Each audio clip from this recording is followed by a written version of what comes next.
If you found this channel, you might be going through something that few people can even imagine. Benzodiazepine withdrawal can feel like the end of everything you knew. I know, because I've been there. And if you're in that space now, this space is for you. This isn't therapy. It isn't medical advice.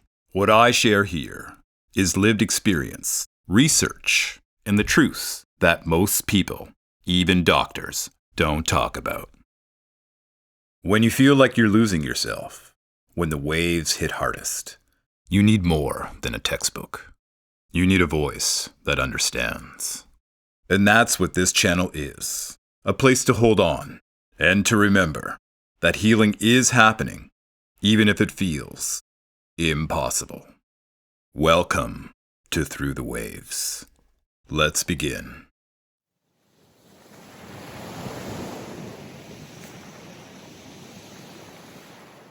Welcome back. In this episode, we're going to discuss when the noise finally begins to quiet. When you can breathe without counting seconds, something unexpected often happens. You start to feel again. At first, it's confusing. You think, wasn't I supposed to feel better by now? But this isn't regression, it's reactivation. It's your emotional world coming back online after being muted for so long. During the height of withdrawal, survival was all that existed. Every ounce of energy went to endurance, to making it through the next wave.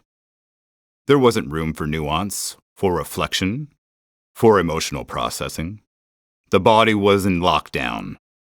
But once the defense begins to lift, all those buried emotions start to surface. Fear, anger, sorrow, sometimes flashes of euphoria, or overwhelming grief. It's not madness, it's re-entry. It's like a dam breaking. Tears come from nowhere. Not the gentle kind, but the deep, shaking sobs that seem to come from another lifetime. You might feel anger at doctors, at yourself, at the world that doesn't understand. And underneath it all, there's grief. Grief for the years lost, the identity that shattered, the time that will never return. Emotional volatility after benzodiazepine withdrawal is profound because the nervous system is learning regulation from scratch. What others might experience as mild frustration can feel like a hurricane in your body. Adrenaline, cortisol, a heart that pounds, an internal temperature that keeps rising. You're not overreacting, you're reactivating. The emotional centers of the brain, the amygdala, the limbic system, are no longer suppressed. The chemicals that dulled them are gone, and your system is scrambling to understand the intensity again. Even happiness can feel unbearable. A moment of joy can bring tears, panic, or confusion. That's okay. It means the channels are open again. Emotions just don't live in your mind. They echo through your muscles, breath, posture, and even temperature. After years of medication and trauma, the body often stores emotions it couldn't process at the time.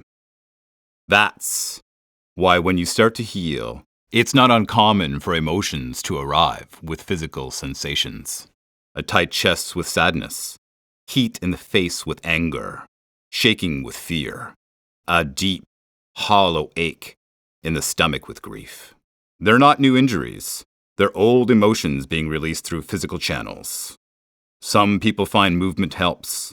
Walking, stretching, light exercise, dancing. Not as distraction, but as cooperation. Others use breath work or somatic grounding. Gentle attention to how emotions feel in the body without judgment. This is where physical rehab and emotional rehab intersect. The body that survived needs retraining in safety, in presence, in expression. Healing at this stage is no longer passive, it's participatory. The emotional swings can be terrifying. One day you might feel alive, like you're finally waking up. The next, you've plunged into despair, wondering if anything was ever real. This is where people often lose faith in their progress. But it's actually proof that your emotional range is returning. During medication, everything was flattened. Joy, sadness, even empathy. Now, you're rediscovering polarity. The pendulum swings wide before it finds balance. It's not that you're backsliding. It's that your emotional muscles are weak from disuse. You're relearning the edges of feeling, and it takes time before the nervous system can modulate again. When you feel rage, it doesn't mean you're broken. When you feel sorrow, it doesn't mean you failed. It means you're feeling again, and that's what recovery is. The challenge now is not to suppress emotion, but not to be consumed by it either. You can let emotion move through without becoming it. This is where presence becomes your lifeline. When panic rises, name it. This is fear. When grief floods, whisper, this is sadness. When your anger burns, breathe and say, this is my nervous system remembering. Labeling emotions keeps the higher brain engaged. It's a simple but powerful act of reclaiming authorship over your inner world. And sometimes, all you can do is cry. That's healing too. Tears are the body's pressure release, chemical and emotional at once. In those moments, remember, this isn't punishment, it's processing. Eventually, sometimes after months, sometimes after years, emotions begin to find rhythm. You start to feel sorrow without despair, joy without fear, anger without explosion. The nervous system learns to flow again. And with that comes something powerful, compassion. Because once you've lived through emotional annihilation and come out alive, you see others differently. You recognize suffering in faces you once overlooked. You speak softly, move slower, love deeper. That's the hidden gift of emotional rebirth, empathy. This is what rising from the wreckage looks like. Not perfection, not unbroken peace, but capacity. Capacity to feel, capacity to connect, capacity to live. Healing isn't about never feeling pain again. It's about becoming whole enough to hold it, understand it, and still move forward. So if you're at this stage now, crying, raging, grieving, trembling, know that you're not regressing, you're becoming. And maybe right now, that doesn't feel like becoming. Maybe it feels like breaking again and again.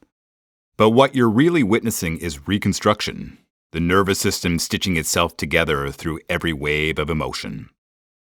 You might not notice the change until one day you cry and realize it hurts less than before.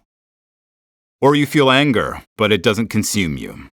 Those are the quiet victories, the ones that mark true recovery. Healing isn't just about getting your old self back. It's about creating a new one, a version of you that can hold the chaos without losing center.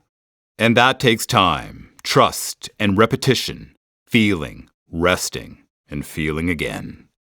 Give yourself permission to not understand it all right now. The meaning will come later in fragments, through reflection, connection, and time. Let the storm or feeling be proof that you're still here, still human, still healing. And in our next episode, we'll explore that deeper sense of meaning, the spiritual and existential questions that emerge after the storm. Because after emotions comes understanding, and after survival comes truth.